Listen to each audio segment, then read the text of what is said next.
Assalamu alaikum viewers, this is Mahdi Hassan and you are watching Technical Mahi. HTML CSS course for beginners এর part 6 এ আপনাদের সবাইকে স্বাগত। গত ভিডিওগুলোতে আমরা HTML সম্পর্কে খুব বেসিক ধারণা নিয়েছি। HTML এর কোন এলিমেন্টসগুলোর বিহেভিয়ার কি ধরনের সে সম্পর্কে আমরা খুব ভালোভাবে আইডিয়া নিতে পেরেছি। তো আজকে থেকে আমরা CSS স্টার্ট করতে যাচ্ছি। তো চলুন শুরুতেই জেনে নেই CSS মূলত কি জিনিস। যদিও আমরা আমাদের ইন্ট্রো পার্টে ব্যাপারটা এক্সপ্লেন করেছি আমি যে সিএসএস মূলত কি, তারপরও চলুন যেহেতু নতুন করে শুরু করা হচ্ছে আমরা আরেকবার জেনে নেই সিএসএস মূলত কি। তো আমরা আমাদের ইন্ট্রো পার্টে এটা জেনেছি যে সিএসএস এর পূর্ণরূপ হচ্ছে ক্যাসকেডিং স্টাইল শীট। সিএসএস হচ্ছে এমন একটি ল্যাঙ্গুয়েজ যেটি দিয়ে আপনার HTML দিয়ে লেখা ওয়েবসাইটের প্রতিটি এলিমেন্টসের নাম ধরে ধরে তাকে আপনি মন মতো স্টাইল দিতে পারবেন। অর্থাৎ আপনার কোন এলিমেন্টসের টেক্সটগুলোর কালার কি হবে, কোন এলিমেন্টসের টেক্সটের সাইজ কি পরিমাণ হবে, ইমেজের সাইজ কতটুকু হবে, এ ধরনের যাবতীয় স্টাইলের যত ব্যাপার স্যাপার সব কিছু আপনি এই সিএসএস এর মাধ্যমে কন্ট্রোল করতে পারবেন। তো চলুন জেনে নিই সিএসএস কয় প্রকার। তার আগে আমি একটি কথা বলে নিই আপনাদেরকে, সিএসএস কিন্তু একটি প্রপার মার্কআপ ল্যাঙ্গুয়েজও না, আবার প্রপার একটি প্রোগ্রামিং ল্যাঙ্গুয়েজও না, একটি মাঝামাঝি অবস্থান। তবে অধিকাংশ প্রোগ্রামার এটাকে মার্কআপ ল্যাঙ্গুয়েজ হিসেবেই ধরে নেয়।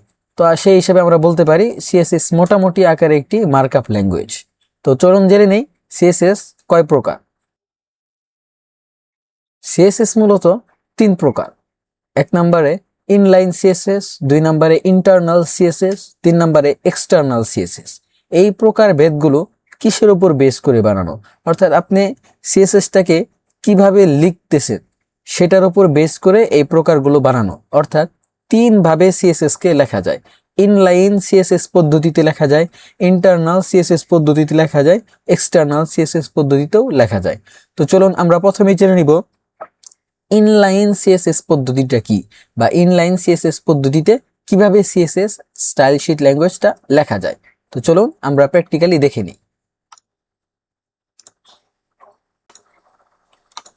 তো প্র্যাকটিক্যালি ইনলাইন সিএসএস কিভাবে লিখতে হয় সেটা দেখার জন্য আমরা প্রথমে আমাদের HTML ফাইলটাকে নোটপ্যাড প্লাস প্লাসে ওপেন করে নিয়েছি।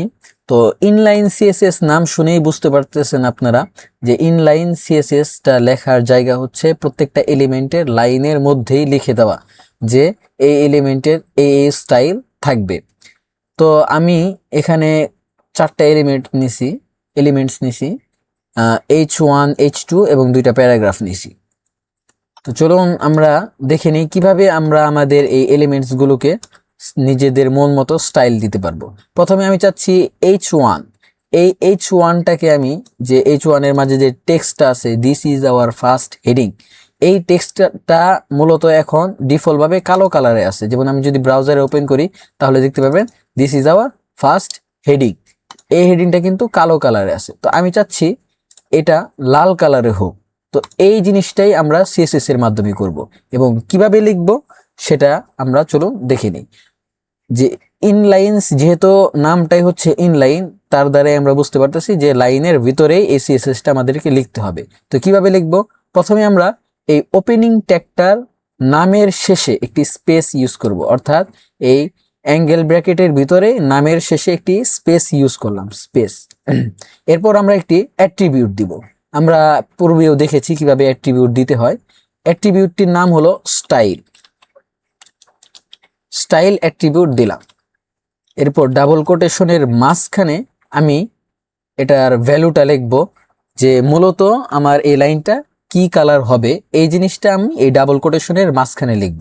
কিভাবে লিখব, খুবই সিম্পল।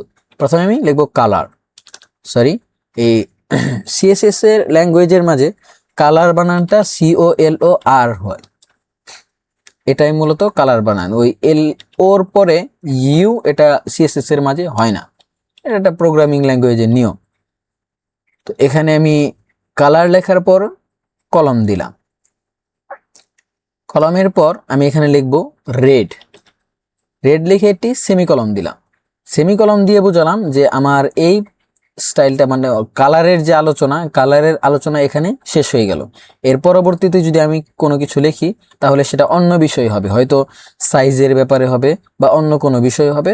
তবে কালারিং এর ব্যাপারটা যে এখানে শেষ হলো এটা বোঝানোর জন্য আমি একটি সেমিকলন ইউজ করছি।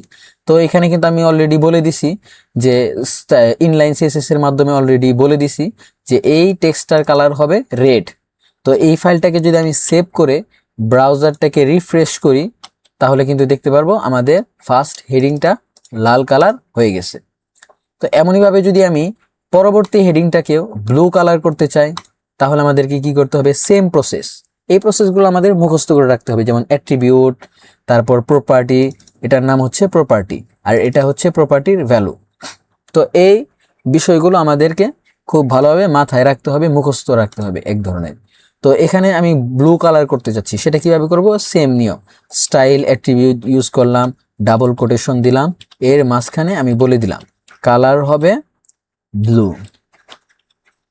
ফাইলটাকে সেভ করে যদি ব্রাউজারটাকে রিফ্রেশ করি তাহলে কিন্তু দেখতে পারবো আমাদের দ্বিতীয় হেডিংটাও ব্লু কালার হয়ে গেছে।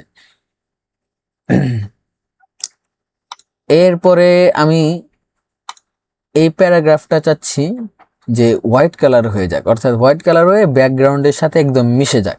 তো এটা কিভাবে লিখবো, সেম প্রসেস, আমি স্টাইল অ্যাট্রিবিউট ইউজ করব,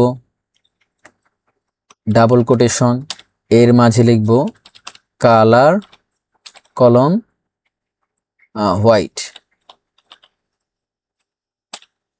লিখে দিলাম।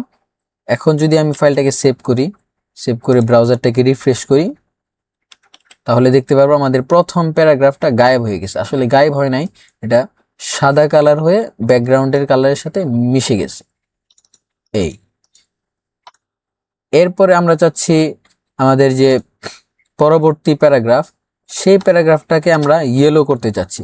তো চলুন সেম প্রসেস, স্টাইল দিলাম, ডাবল কোটেশনের মাঝে আমরা লিখব কালার ইয়েলো, ইয়েলো। ফাইলটা সেভ করে ব্রাউজারটাকে যদি রিফ্রেশ করি আমরা দেখতে পারবো পরবর্তী প্যারাগ্রাফটা ইয়েলো কালার হয়ে গেছে। তো এইভাবে আমরা কালার নিয়ন্ত্রণ করতে পারবো, আমাদের যে এলিমেন্টসের মাঝে যে কালার দিতে মন চায় আমরা আমাদের মন মতো সেই কালার দিতে পারবো। তো চলুন এখন দেখে নেই, আমি চাচ্ছি আমার এই ফার্স্ট হেডিংটা সাইজ এতটুকু আছে বর্তমানে, আমি চাচ্ছি এটা আরো বড় হবে। তো সেটা কিভাবে বানাবো, তো এখানে সিম্পলি আমি কালার রেড অলরেডি লিখে ফেলছি, এরপরে সেমিকোলন দিয়ে কিন্তু এটাকে সেপারেট করে দিছি। এখন আমি নতুন আরেকটি প্রপার্টি লিখতে পারবো, সেই প্রপার্টির নাম হচ্ছে ফন্ট সাইজ। ফন্ট সাইজ মানে আমাদের এই লেখাটার সাইজ কি পরিমাণ হবে। তো কলন দিলাম, কলন দিয়ে আমি লিখলাম আনুমানিক 60 পিক্সেল। তো পিক্সেল হচ্ছে একটি কম্পিউটারের পরিমাপ, অর্থাৎ কম্পিউটারে যদি আমি পেইন্টে গিয়ে ছোট একটি বিন্দু আঁকি সেই বিন্দুটার পরিমাণ হবে 1 পিক্সেল, ধরে নেন এরকম একটা পরিমাপ 60 পিক্সেল। এখন যদি আমি ফাইলটাকে সেভ করে ব্রাউজারটাকে রিফ্রেশ করি তাহলে কিন্তু দেখতে পারবো আগের থেকে আমাদের হেডিংটা বড় হয়ে গেছে। এই সেম প্রসেস আমি প্রত্যেক জায়গায় প্রত্যেকটা এলিমেন্টে অ্যাপ্লাই করতে পারবো। তো এইভাবে আমরা আমাদের কালার এবং ফন্টের সাইজ অর্থাৎ লেখার সাইজকে সিএসএস এর মাধ্যমে কন্ট্রোল করতে পারবো, বিভিন্ন মন মতো স্টাইল দিতে পারবো। তো আজকের ভিডিওতে এতটুকুই। আমরা পরবর্তী ভিডিওতে আরো সিএসএস এর আরো অনেক বিভিন্ন প্রপার্টি সম্পর্কে জানবো এবং আরো নতুন কিছু এক্সপ্লোর করব, আরো সুন্দরভাবে কিভাবে আমরা আমাদের এলিমেন্টস গুলো ডিজাইন করতে পারবো সিএসএস এর মাধ্যমে সেগুলো শিখবো। তো ভিডিওটি ভালো লাগলে অবশ্যই একটি লাইক করে কমেন্টে জানিয়ে যাবেন এবং চ্যানেলটি সাবস্ক্রাইব করতে ভুলবেন না, এবং এই কোর্সটি কমপ্লিট করতে আমাদের প্লেলিস্টটি অবশ্যই ফলো করে রাখবেন। ধন্যবাদ।